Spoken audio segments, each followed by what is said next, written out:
3 anyos ka bata babae gikinahong gimulistiya sa kaugalingong apuhan.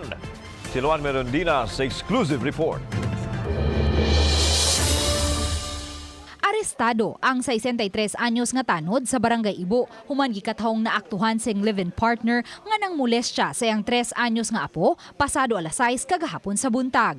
Ang suspitsado gikatahong nag-duty pa niadtong higayuna dihang gisikop sa mga sakop sa women's desk sa Police Station 5 sa Lapu-Lapu City Police. Gipaubos na sa medical exam aron masuta kung nahilabtan ba gayud kini sa suspitsado samtang gihanay na ang kaso bato kaniya. Ang suspitsado sa iyang bahin mitataw nga gibutang-butangan lang siya sa iyang kapuyo. Wa ko mahadlok kay mo ko isa. Oh.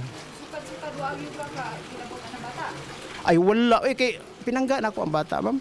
Kagamay ana may tuntuyon pila mo na turo ka tuig kapin. Based sa iyang sugilon sa atoa o sa atoang women's o sa iyang lola nga kadaghanan ni nahitabo gani kaning lola atong sometime in February ihanan ning gipa-check ang bata sa doktor niya na nakita gyud nga nahilabtan ang private part sa bata. Uban ni Godfrey Relien, Luan Merondina, Balitang Bisdak.